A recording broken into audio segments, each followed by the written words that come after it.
Hello everyone and welcome to this webinar. Thank you for taking time out of your day to join me. My name is Richard Scrivener and I'm one of the health, fitness and nutrition lecturers here at Premier Training. So I'm recording this from London, our Finsbury Park venue. And today what we're going to have a look at is integrated bodyweight training, looking beyond press-ups and squats.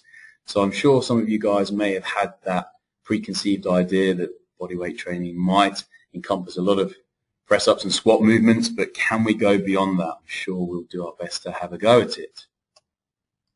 Okay, so guys, before we get started, the particular aims and objectives of this session are thus.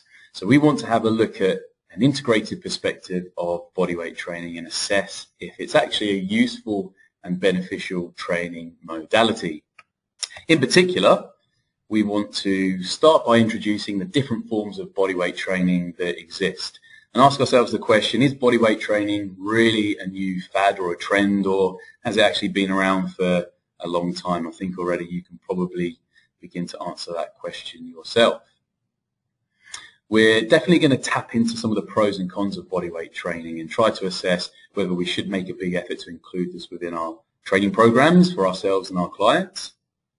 And then we want to delve a little bit deeper still and look at some of the specific athletic qualities that bodyweight training builds. Obviously, it's good to understand what it can bring to the table. Finally, we'll finish up by trying to put this into some context. I always like to ask the question, so what? So it's all well and good talking through a little bit of theory and a few ideas here and there, but if you can't actually bring it into the gym and make some sense of it and do something with it, then, well, what's the point? So we're going to finish off by looking at how we can progress towards executing and mastering a really challenging bodyweight exercise. That's going to be the muscle up. So stay tuned for that one. Okay, so let's get going. Is bodyweight training really a new trend? Well, that was a question that was asked recently, and the ACSM had a bit of a look at that. And in their 2012-2013 report, they told us that bodyweight training is now third on the most popular list of fitness-based trends.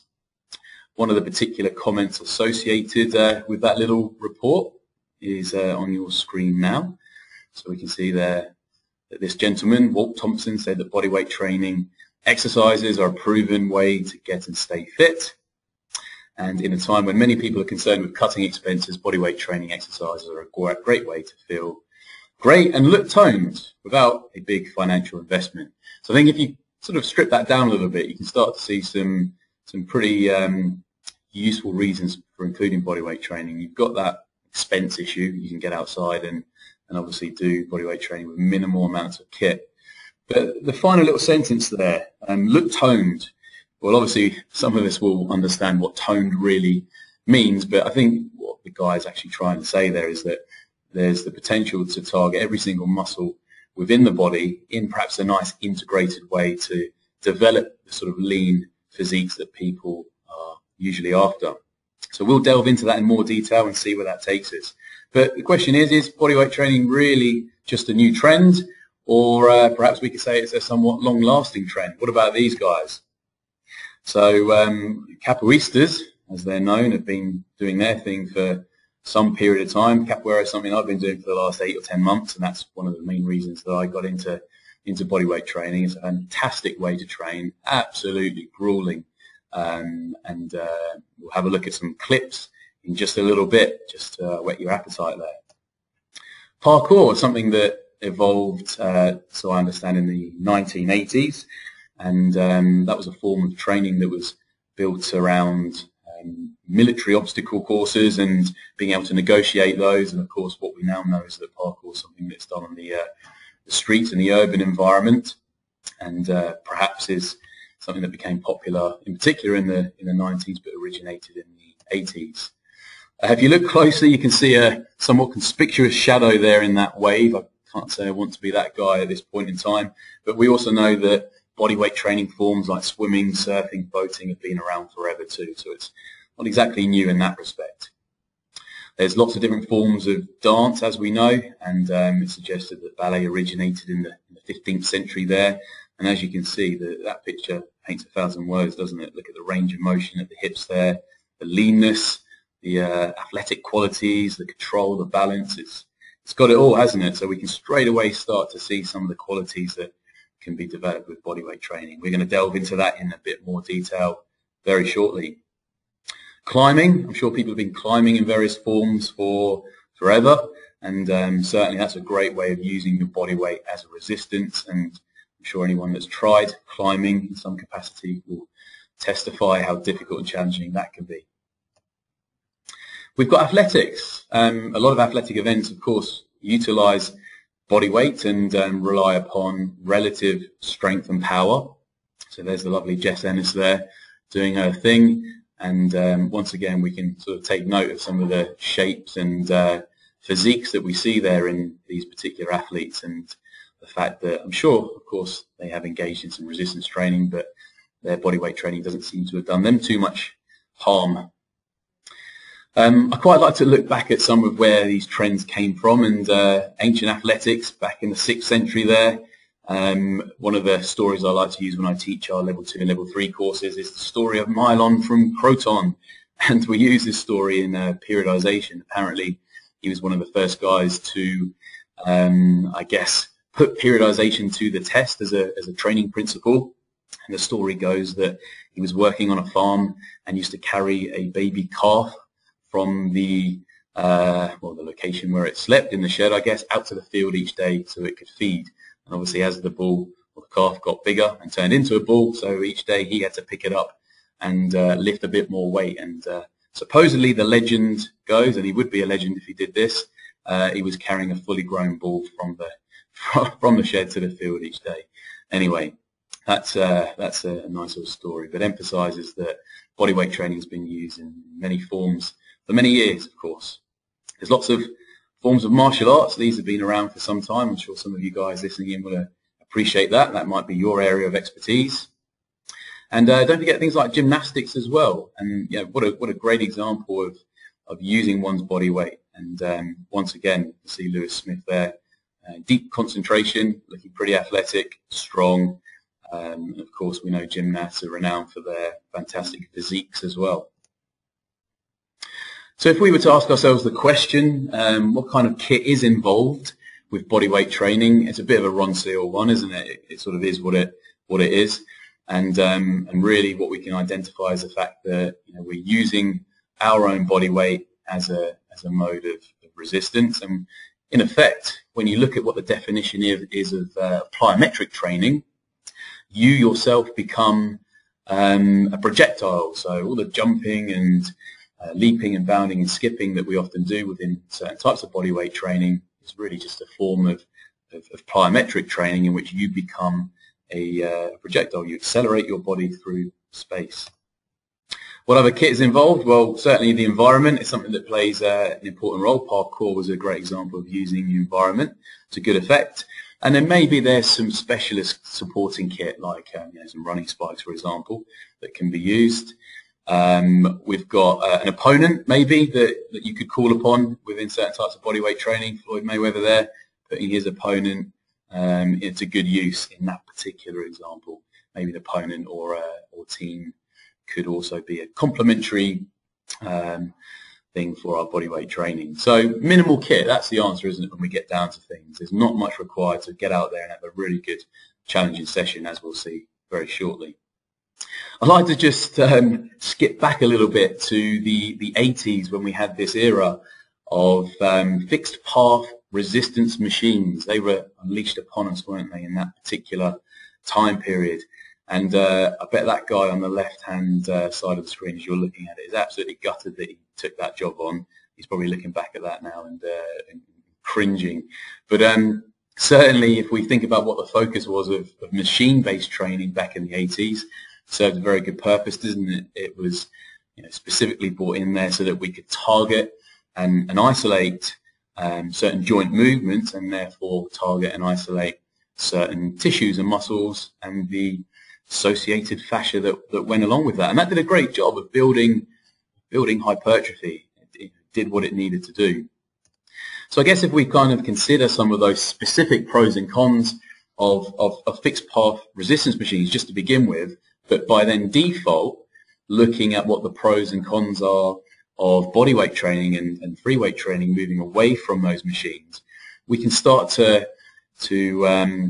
venture into that a little bit and understand why bodyweight training may be a great modality to use a little bit more of. So have a little think yourself just at this point in time what some of those pros and cons are. And certainly if you've got questions as we're going through here and comments, you can add those into the question comment box, and we'll have a look at them at the end and pull a few up and address those questions as we go. So please feel free to chuck in your sixpence worth, and we'll come back to those and address them at the end. So pros and cons, fixed path resistance machines. Let's just take a little look there. As we said, we're isolating joint actions, and with that, we're going to isolate the particular soft tissues around those joints. So a great example might be that tremendous bit of kit, the preacher curl machine that occupies space in certain gyms, often frequented by guys on a Friday night getting ready for their Friday night out training the guns. However, what does that do? Well, it puts a significant amount of stress on a rather small amount of tissue. Now, what's the result of that? Well, of course, we create an overload effect on a very small area of soft tissue, and it creates hypertrophy. So there's no getting away from the fact that that's a response that we get, and it does the job, of course, if that is your particular goal. But on the flip side, if we're condensing our work and the stress that comes across these joints into these tissues into certain areas, then we could also be at risk of creating overuse, injury. And I certainly know back in the day when I used to be into all this kind of hypertrophy stuff, that it's very easy to pick up niggles, strains and sprains from this pattern overload principle. So on one hand, yes, it does serve to create hypertrophy. If that's your goal, great. But on the other hand, it has some negative carryover too. And on the other hand as well, that's obviously an advantage of bodyweight training, free weight training, in that we're spreading the load across multiple joints and multiple sets of tissues. One of my colleagues, Paul Edmondson, very intelligent guy when it comes to his movement training, made a great point the other day when we were talking about this. He said that it's often suggested that when we go from a machine to a free weight, that's a progression. But in some respects, we could look at it the other way around and say that by going from a free weight or a body weight movement to a machine, that would be more of a progression, because we're going from a situation where we're able to spread the force, the load across the body, dissipate and share those forces, take a little bit of strain off certain areas of the body, and condensing it into one particular area. We could argue that actually that would be a slightly more intense and progressive way to train. Perhaps not desirable, but certainly that's the way it could be viewed. So what else have we got? Let's move on a little bit. Lots of machines often use that traditional 2 up, 2 down, don't they? And when you first qualified as a level 2, level 3 trainer, that's probably something that you might have come across. Get your new clients working in a nice, controlled, safe environment. Of course, that's a very valid thing to do. And when we're teaching people for the first time new exercises, that control and technique base obviously needs to be there for their safety and effectiveness. But when you consider the real world, how often do we utilize that 2 up, 2 down tempo? If I think about Granny Doris going shopping, getting her Tesco bags out of her trolley, does she count in her head 2 up, rotate, put them in the boot, 2 down? Probably not. She's probably going to lift them as quick as she can to get them into the boot of her car to minimize the amount of stress that's placed upon her body. She wants to be more efficient with her movement, and by using a little bit of acceleration and a bit of power output, she can actually reduce the stress upon her musculoskeletal system. And ultimately, when you think about most sports, the winner and the most successful competitor is someone that gets from A to B in the quickest time, or perhaps throws a punch that their partner can't evade, so on and so forth. So obviously tempo and speed becomes very important, and that's something that we can get using our body weight training, and of course free weights too. Finally, just a couple of last points. We know that fixed path resistance machines are perhaps what we might call proprioceptively restrained. We think about our nervous system that controls all the movements in our body. It needs a nice amount of input. Proprioception really is just feedback, isn't it, coming in to the central nervous system, and then the CNS can decide where to go from there. If we're in a machine, we're locked down, we're producing the same movements over and over again, where is that proprioceptive input? And certainly when we flip that on its head and look at bodyweight training and free weight training, we can see and think of lots of examples where the proprioceptive feed back into the body is pretty substantial, and it's training us, it's allowing us to cope with those demands and to adapt to them. It's a much greater neural stimulus and challenge that we're placing upon the body, so that's highly desirable, of course, for most sports. And finally, with fixed path resistance machines, we're probably going to experience a lot less impact, perhaps, and maybe loading. And what I mean by that is when we're using our body weight and we're sort of jumping and leaping around, and as we said at the start of the session there, we become a projectile moving through the air. We have to learn how to take that impact, to spread and dissipate forces, cope with those forces. And that's a really good quality, I think, to learn to develop, especially within sport, but of course activities of daily living too. So if we can learn to dissipate forces and cope with stresses, then perhaps we can actually do ourselves a favor and be more efficient, and perhaps reduce our risk of niggles and injuries too, by being able to spread and share those forces across a greater range of tissues and joints. So there we go. I hope they sort of link in with the thoughts that you guys were having. If you do have any questions, or if you disagree with anything I've said, or you think that we could expand on any of those points, then obviously stick your questions and comments in the box, and we'll try and have a look at those towards the end. But I hope that makes sense, and I hope you're all hanging in there with me. So moving away from the machines and asking ourselves the question, perhaps first of all, well, why is it that people would use machines in the first place? A lot of guys especially, and lots of girls too, like to use the machines to isolate tissues, as we've already said, and get that hypertrophy effect, get involved in the beach weights. But why don't we assess the effects that bodyweight training also has on other individuals and the aesthetic scenarios that can be developed there. So there's that lovely Jess Ennis again. I know there's a bit of a theme developing here. God, it was troublesome working through all those pictures, trying to find the right ones to put into this presentation. But we can see there that as a bodyweight based athlete, of course, yes, she does lift some weights too. She's been able to develop a fantastic physique. We can see the gentleman in the middle there with a physique that most guys in particular, would certainly desire, and the lady on the end there with a fine set of gluteals, quads, hamstrings, and gastrocs there, developing a fantastic amount of musculature in her lower limbs there. So those guys don't look too bad, do they, for a bit of body weight training? I think that's important for anyone that's a little bit skeptical, especially if their key focus is aesthetics and the way that they look. So let's crack on a little bit. My reason for getting involved with bodyweight training and my passion for it, I guess, especially in the last year or so, has come from when I first started doing capoeira. And yes, that is me in that picture there, trying to keep up with the other guys. And what I found is that I managed to get into reasonable shape and develop a fairly good level of fitness, so I thought. And I decided that I wanted to step outside of my comfort zone and to try something different, and to try and develop other athletic qualities that I knew that I lacked. So I'd already seen a little bit of capoeira, looked into it, spoken to a few people that did it, and I thought I'd go along to a class. And my class is just down the road in Finsbury Park. It's the London School of Capoeira, where they run a great class. I'm going to show you a little video clip of that in just a second. Very quickly, I was quite humbled by attending this form of bodyweight training, and I realised just how flipping difficult it was. And I was absolutely drenched at the end of each class. There was a huge amount of energy that was needed to complete the classes. And when I looked around, I could see everyone else was, looking pretty chilled and certainly not as drowned in sweat as I was. And I think what I realised quickly is that when you're not so good, strength becomes important. You have to muscle your way through these workouts.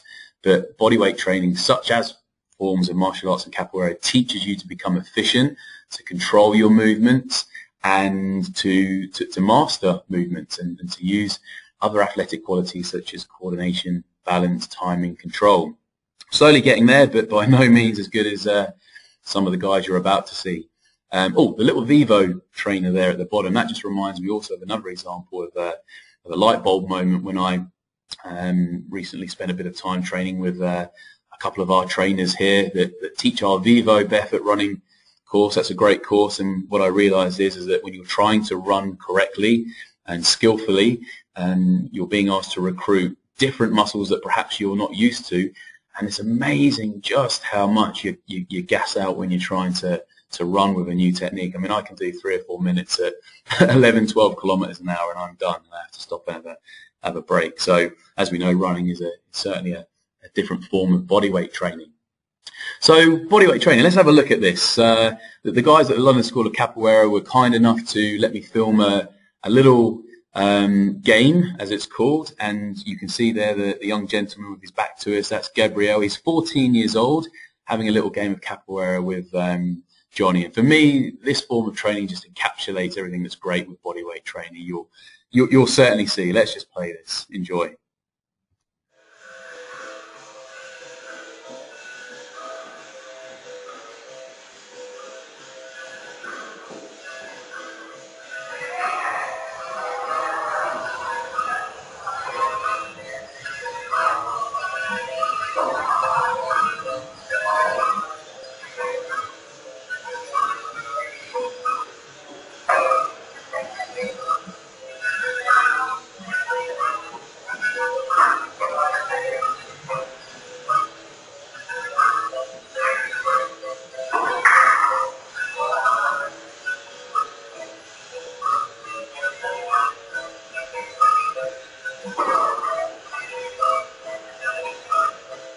As you can see there, the guys working really well, some lovely movements, lots of challenging bodyweight stuff. Looks fantastic, doesn't it? Hopefully you can see these videos well. If there are any issues, we're certainly going to post this up on our blog afterwards for you to have a look through. Fantastic. Thank you, Gabriel and Johnny. Whenever I see Gabe each week when I turn up for training, I just begin to frown. He always has me running around in circles, and he loves it too. So let's delve a little bit deeper into some of the athletic qualities that integrated bodyweight training can help us develop.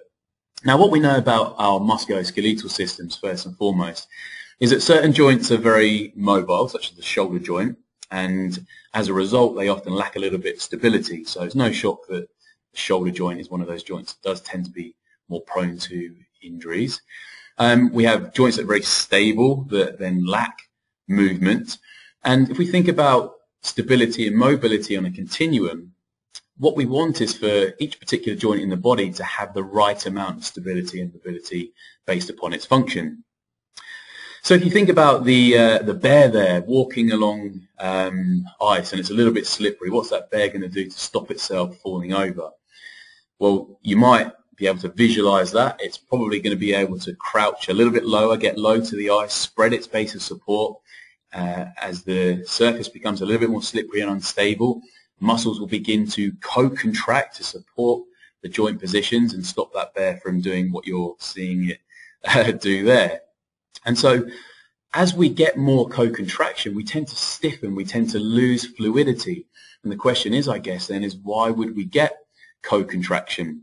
Well, think about it. If we're always training in a very short range of motion using the same exercises time in, time out, then the minute we're trying to take ourselves into perhaps a new position, maybe an extreme range of motion at the hip or the shoulder, but our bodies aren't used to going there, that's going to be an unstable situation for the body. It's not going to be used to that particular position. The nervous system may become, I guess, in some respects, a little bit nervous and anxious, and it's going to take steps to stabilize and protect you in those positions.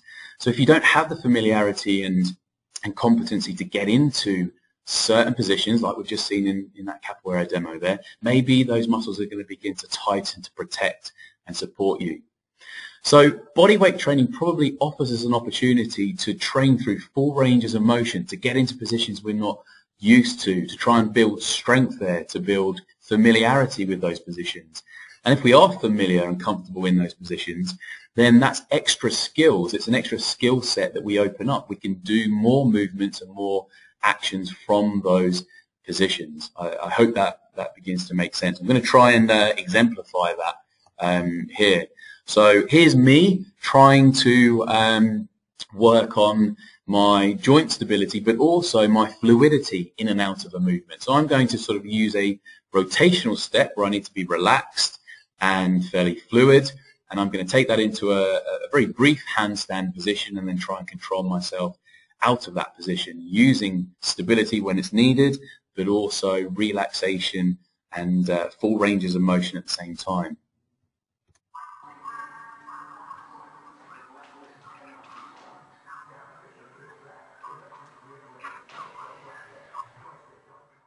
There we go. There's no surprises why that's quite a short clip. And I'm going to play it again because otherwise it's a waste of 5 hours and 400 takes.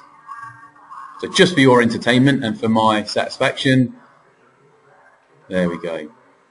So challenges like that are great. It's good to challenge yourself. It's a new type of movement you might not be used to perhaps, and certainly we can build some good athletic qualities attempting some of these. So where else can we get benefits using bodyweight training? Well, there's my little nephew, that's Logan, and I often go back home and see the family, and little Logan knows that you know, I like my fitness and training and things like that, and he always asks me about it, and he always says, "Oh, Richard, can you sit in this position and do this and do that?" And he knows I struggle to get into that deep squat position there, and certainly if we think about the types of positions that we use with bodyweight training, we can see that they do help us to restore our positional competency, as I like to refer to it as, and our range of movement. So there's a great example of what some people might refer to as the hunter-gatherer squat. There's Johnny having a little go at that from Capoeira, just showing that old codgers can do it too. Sorry, John, if you're listening in there, mate. And what I also like about this position, as my good friend and colleague Paul Edmondson again has told me, is that it can help to decompress the spine, and it can help to hydrate the discs apparently, and of course we can see some great mobility there through all the key mobile joints of the body, the ankle, knee, the hips there, and the spine. And what I also like about this position is it's a great position to move in and out of other movements, other forms, other transitions. So for example, we can rock from this hunter-gatherer squat into crawls, and we can move into crab walks too. So let's have a little example and a little look at that. So there we go, little rock forward there into a crawl position, trying to keep balance through the hands and feet and try and move smoothly, sitting back into that position and back the other way. And I get a lot of my clients to do this as part of their warm-up, especially for things like squatting. It's a great way to mobilize the whole body. You don't have to do your traditional pulse raiser using cardio with this, because it gets you very warm very quickly. And it's a nice way just to waken the nervous system up. So bodyweight training, there's lots of more opportunities as we can start to see for opening up other ideas, other types of movements, other types of exercises. So where can we go next? Well, we can try to use bodyweight training to maximize other qualities within the musculoskeletal system, like posture. So as you can see there, I think that's the kind of position I probably would have ended up in if I'd have continued on with the chest and bicep routine from years gone by. Luckily, I've tried to bring in some other forms of training since those days. But what would the traditional approach be to correct a posture like that? Well, if you've come on perhaps one of our courses, our diploma, or other courses, you might look at how you might address muscle imbalances. And for example here, I'm sure you'll be thinking to yourself, okay, yeah, let's get those pecs and lats stretched out a little bit and try and strengthen some of the posterior musculature whilst bringing the head back into alignment. And an exercise you might try and do to achieve that could be an exercise such as the barbell bent over row. So here's an example of an exercise that we may use to achieve that. But look at the range of motion at the shoulder. Is that really maximizing what the shoulder can do and the thoracic spine? Yes, it could build good posture and good strength, but are there other options? Okay, so can we get out of that posture and perhaps look at a bodyweight option as a corrective approach? What I want you to do here, guys, is look very carefully at my left shoulder. It's the shoulder and the arm there that's closest to you, and look at the amount of rotation that's being used there as we've got that big reach over. Look at the rotation on the way down.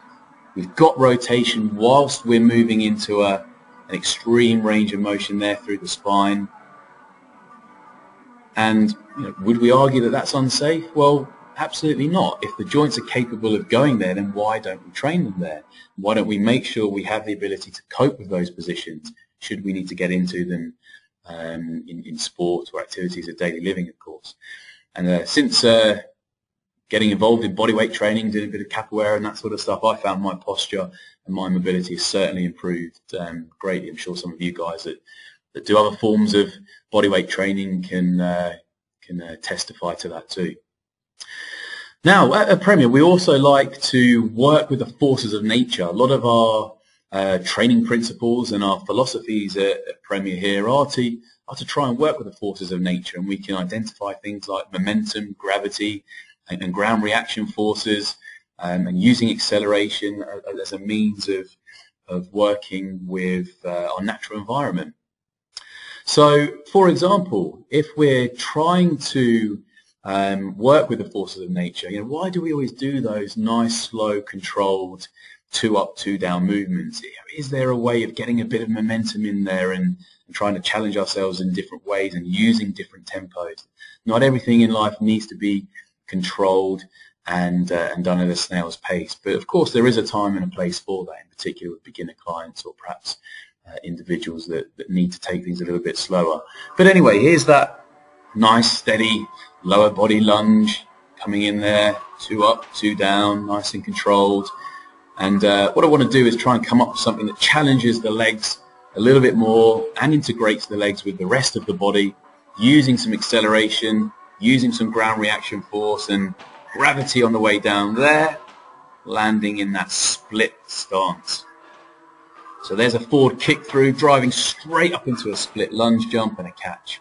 And for me, that builds a lot of athletic qualities, balance, coordination, acceleration, and as we said, working with those forces of gravity. So really your imagination is the only thing that prevents you there from coming up with ideas. Here's another idea. So here's something on the ground using a sort of frog hop, nice and controlled, manipulating your center of gravity, center of mass, trying to keep the movement controlled there. And then let's speed things up a little bit and go from a bit of speed and momentum into a static frog hold. So from a bit of momentum and speed to complete stillness. Ooh, just about held that one. There we go. So really working on balance there as well. And that's a great little exercise to have a go at. Good fun too. Good challenge. So balance and control, we've mentioned that a lot. Let's just have a look at Johnny showing some great balance. He goes from a very stable position to a rollout of the position that he's holding. He makes it look good as well. Nice and stable there, and look at that. Great transition out of the movement. Tremendous. Let's have one more look at that. I enjoyed that.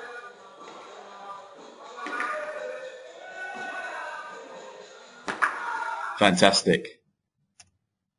Okay, so we've spoken a lot about some of the qualities that we can build with bodyweight training, but is there anything to back this up? Is there any research, any evidence to suggest how hard it is and what kinds of effects it's going to have on our body? Well, there certainly is. So you've got the references at the bottom of the screen there where this information came from. And what we know from some of the research is that when we're completing jumping, plyometric type movements, there's a lot of force that goes through the body. So that links into our point earlier about being able to dissipate and share and spread forces. So for example, one of the studies cited below there showed that when you drop jump, that's a jump from a height of between 0.2 and 0.6 meters, not particularly great. I'm sure we could all probably get up a little bit higher than that if we went for it with a big jump, but that was the heights used in this particular study. And what was found is that peak ground reaction forces, the forces experienced on landing there, were 3.86 to 5.22 times body weight. So multiplying your body weight by those numbers gives you an indicator of the forces experienced when dropping from those heights. I mean, that's a substantial amount of force to have to cope with. So what does it mean? Well, research tells us that a ground reaction force of approximately 1 to 2 times body weight is sufficient to create what we would call an osteogenic effect. So think about the word osteogenic. You probably can relate that to bone and the skeleton. And that's going to help build bone density and strengthen our skeleton. So it's important that we do interact with our environment and we generate ground reaction forces, something that we mentioned earlier might be absent from machines, for example.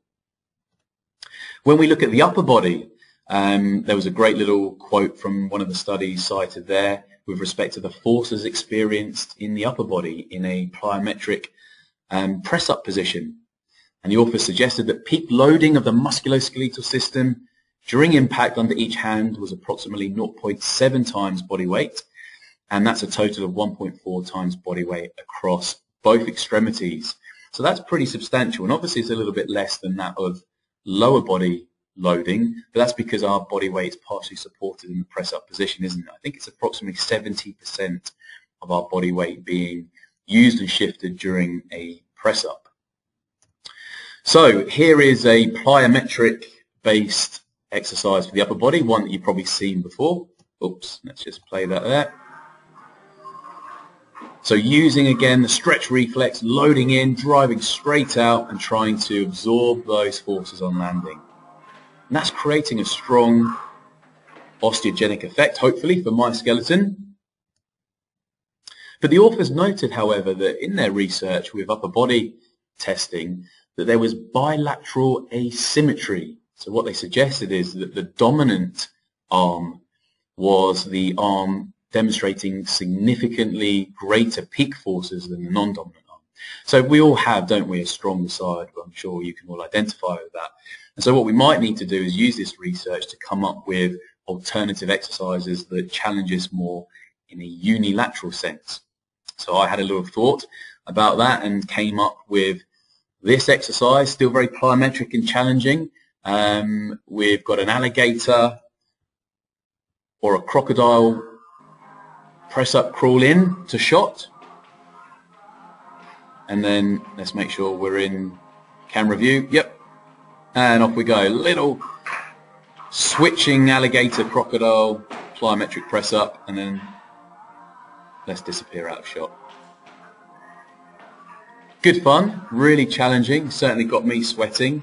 And of course I appreciate that that's the sort of exercise that you probably need to build up to, and we'll have a look in just a moment at how we take something like that and create a progression route for achieving and mastering a challenging bodyweight exercise. Finally though, just to round up, the author said in this on this topic of unilateral dominance, that the disparity between limbs may be attributable to the dominant limb being stronger and having more neural adaptations in regards to handling higher loads. So there's that confirmation that it's the neuromuscular skeletal system that needs to be challenged equally across all limbs. Good bit of research there, nice and current too.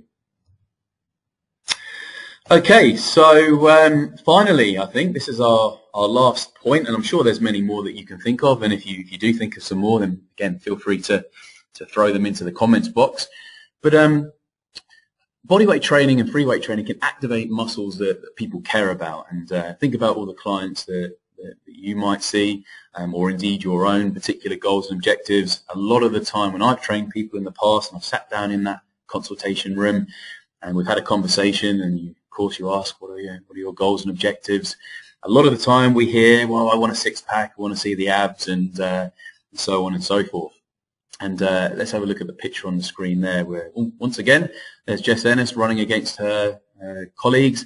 But look at the abdominals. Look at the rotational stretch that we see there through the trunk, the skin, the muscle, the fascia being stretched, and that rotational aspect of gait comes about from the upper body trying to counter the forces of the lower body. The lower body limbs, the legs, are very strong, as you can see, muscular legs there from those ladies, and the upper body strength needs to equal the forces generated. And so, of course, the trunk is sandwiched in the middle there, and it's got to provide that stable base by which those limbs can move.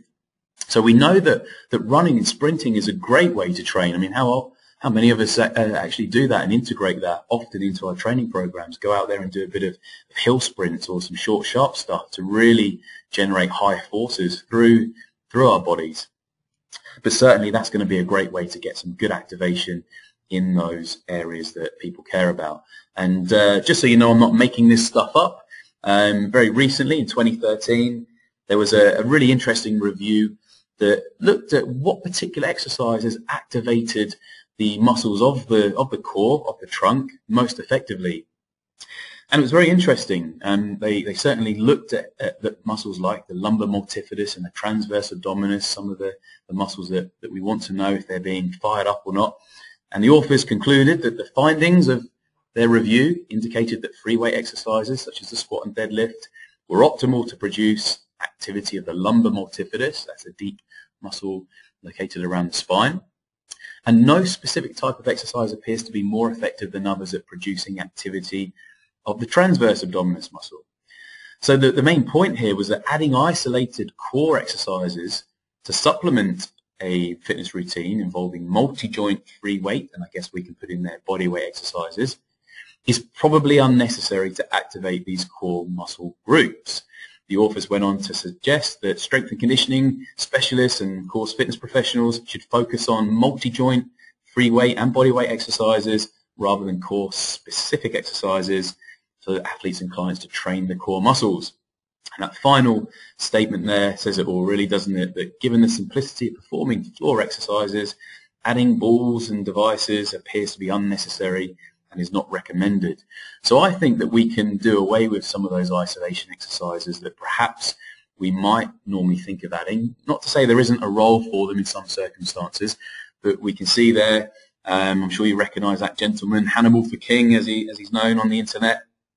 Check out some of his YouTube clips and you can see that him and the crew that he hangs around with, they're famous for their body weight training out in the parks and in the streets, using nothing but their own body weight and a few other nearby implements. And look at the shape that guy's in, and obviously he can do some pretty incredible stuff. So we certainly know we can get a huge amount of muscle activation using our body weight, developing that relative strength and power, that's relative to our own body weight and, of course, shape. So finally, guys, let's bring it all together and sort of see where we end up.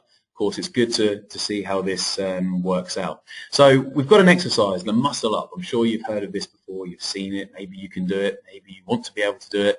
Maybe you've got clients that would like to be able to do the muscle up. Quite a popular exercise these days, and it involves starting from a hanging position, as if you were going to do a chin-up or pull-up, and then driving up explosively and coming over the bar and pushing through into maybe what might be considered a tricep extension type movement to get above the bar. Now, in order to achieve this, it's a really tough exercise, isn't it?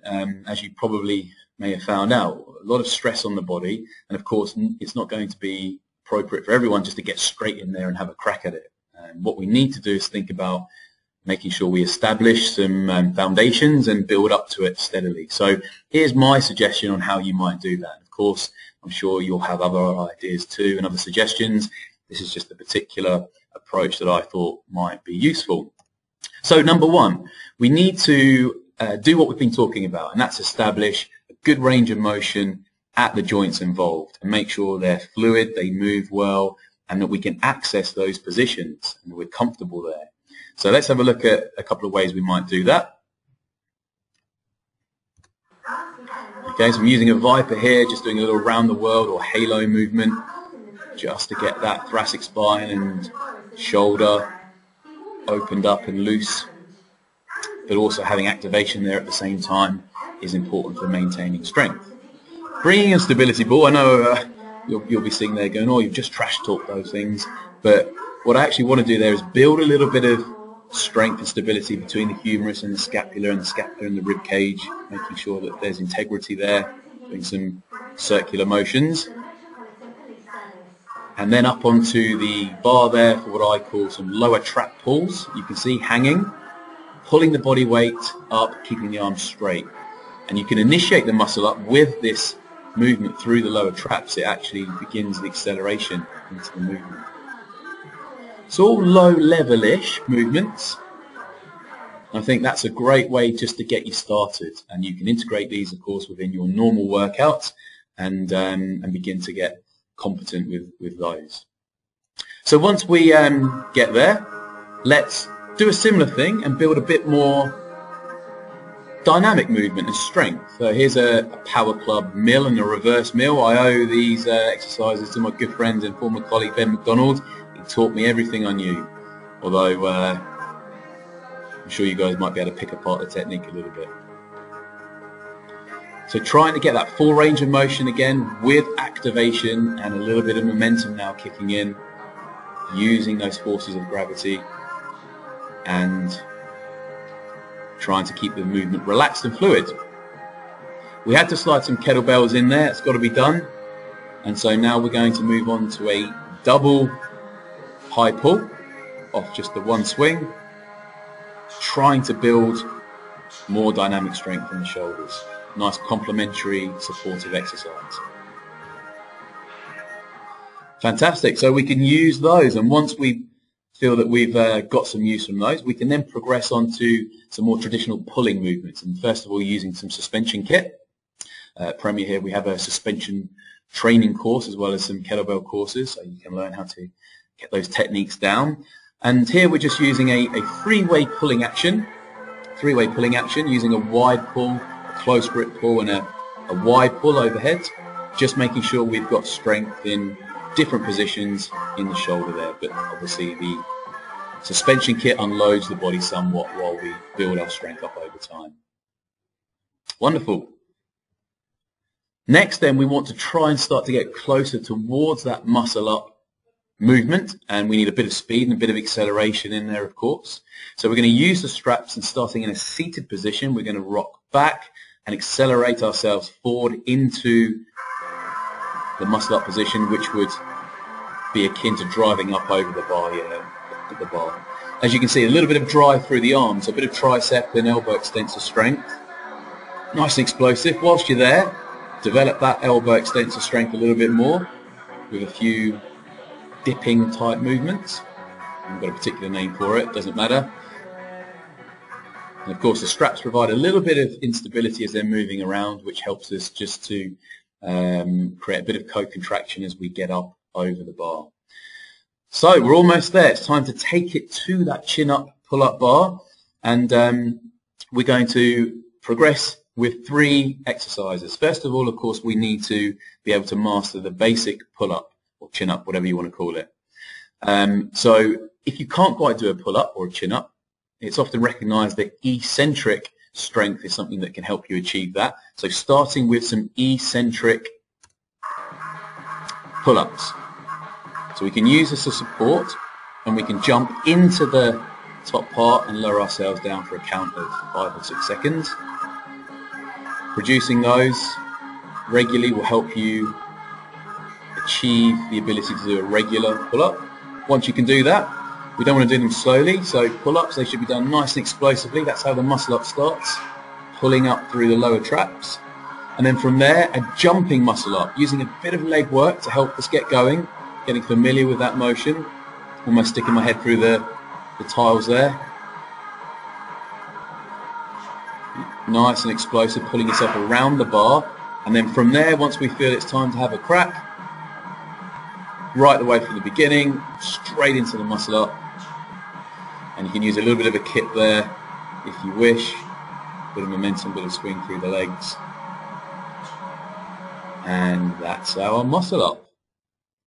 There we go. So I'm sure that you guys might have some other ideas and ways of achieving that, but the muscle up really is just an example of how to target a bodyweight exercise that you think you might like to have a crack at.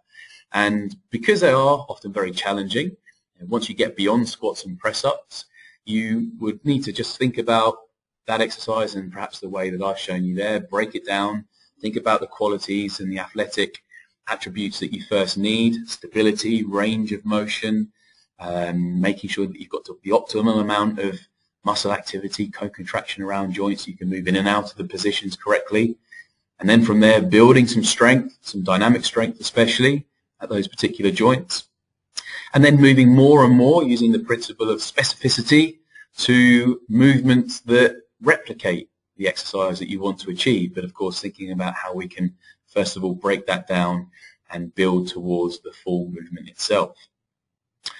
So guys, I guess really that brings us towards the end of the webinar on integrated bodyweight training. I hope you've found it useful and it's given you an insight.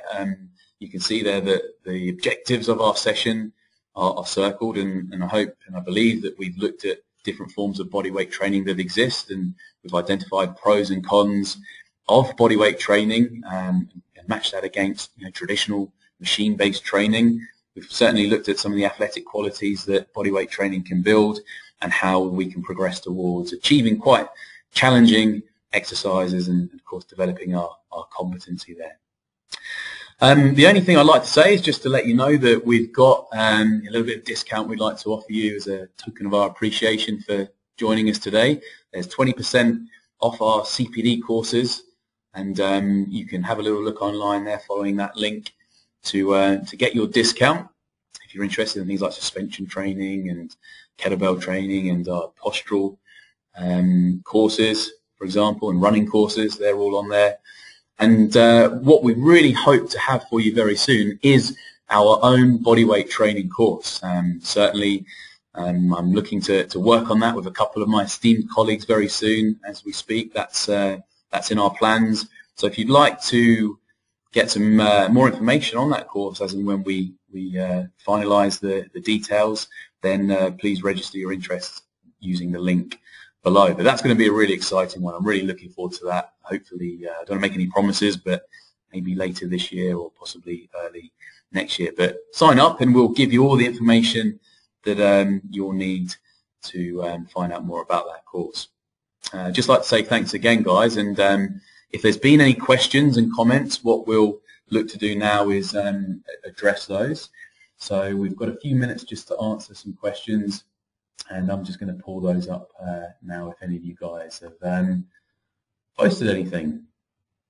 So just bear with me for a second. Like I said, the video clips will all be posted up on our blog afterwards, and you'll be able to look back through those if they were just a little bit slow or blurry at any point in time.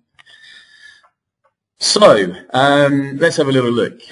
Carl, you've just said, will the webinar be available to view again? Yes, it will, mate. It's going to be on the blog, so you can have another look through that. But thanks for joining us, Carl. Titus, good to hear from you, mate. Well done. Nice one. In the case of an overweight person, would bodyweight training still be a good choice, or would resistance machines be better, controlling the resistance and therefore controlling the stress on the joints? So that's a great question, mate, and I totally agree that with certain individuals you're definitely going to be thinking about their particular needs. And if someone is overweight, bear in mind that's also a lot of load to be lifting. So in some respects, an overweight person is going to be lifting more load through their body weight than someone who is perhaps lighter and leaner. But I would certainly say, to begin with, technique mastery is quite important. To build some basic competency using traditional, regular exercises, whether they're some of those are on a machine, but certainly try and integrate some bodyweight stuff. So just simple bodyweight squats using stability balls perhaps for support, that could be a good place to start. And certainly minimizing the jumpy plyometric stuff to begin with until perhaps the weight has come down. Remember, if you're achieving 3 to 6 times your body weight on landing, the heavier you are, the greater that force. So I agree, mate, that the stress there on the joints would be more substantial, and perhaps we might want to just gradually build that up as their joint structure gets better and their tissue integrity improves. So I hope that answers that to some extent, mate. Thanks for the question, Titus. Let's have a look. So we've got Cedric. Cedric, good man. Thanks for joining us. How are you, sir? Cedric asks, is bodyweight training really efficient when targeting hypertrophy goals? That is a great question. Is it really efficient?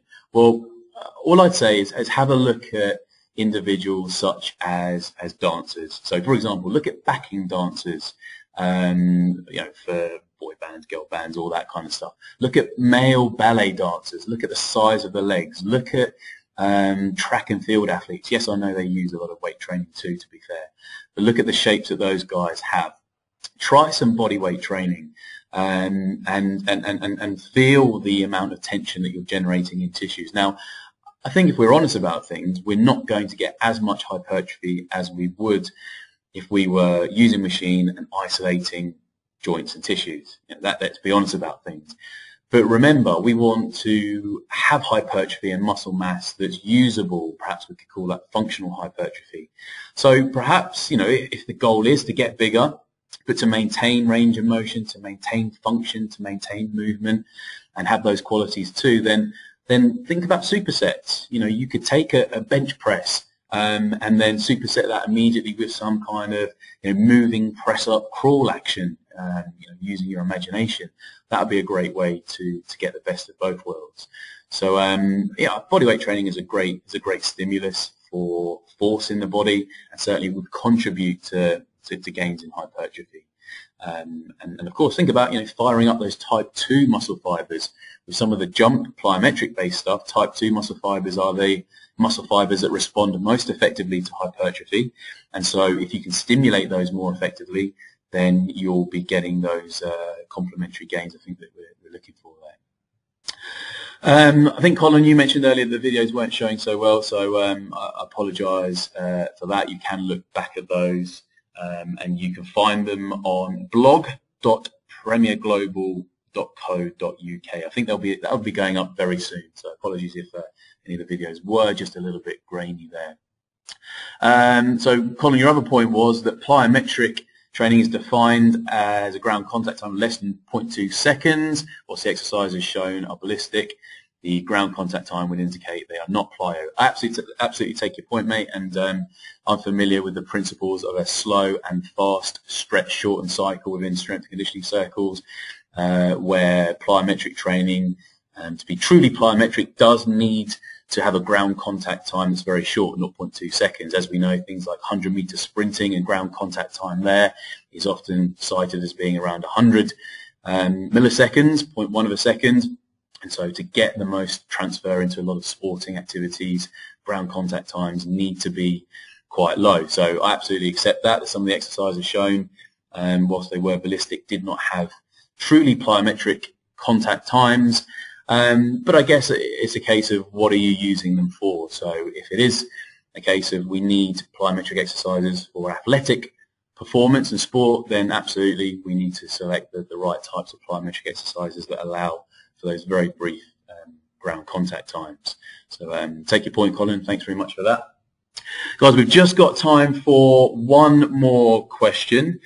Let's have a little look here and just try and pick one out. I apologise, guys, if I'm not going to have time to get to answer all of them. Let's have a look here. So we've got Thomas towards the end there, who is asking, are thoracic bridge or kick-through type movements good as exercises, or should they be classified as dynamic stretches? That is a great question, Thomas. And I think one of the things at Premier here that we try to get across in our teaching on all of our courses is that exercises don't necessarily have to be viewed as either an exercise or a stretch. In actual fact, they can be both.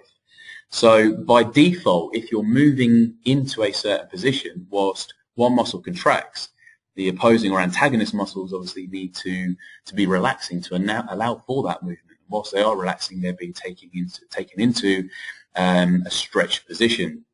So as long as you're picking exercises that are using full ranges of motion, then by default, muscular activity is working across that full range, and tissues such as muscle and fascia are also being stretched too. So what it does beg the question of is do we need sort of stretching as we traditionally know it in our routines if all our exercises are being performed in that dynamic full range of movement manner. I typically don't do a huge amount of stretching now. I've started to use more exercise along those lines, and I think they're very capable of building both mobility and strength, coordination, all those things as well. So I think that's just about it for now, guys. What we'll try and do is answer some more of those questions on the blog as well. I really appreciate you taking the time to send them in, and apologies again if we couldn't quite answer them all. But we'll definitely come back to those and address those and put some responses back on the board. So once again, thank you very much for joining me. I really appreciate your time. I hope you found it informative and it's opened your eyes, or at least confirmed some of the thoughts you previously had too. And for now, guys, that's me signing off, and look out for more webinars in the future through Premier Training. Enjoy the rest of your day, everyone, and thanks very much. Take care. Bye.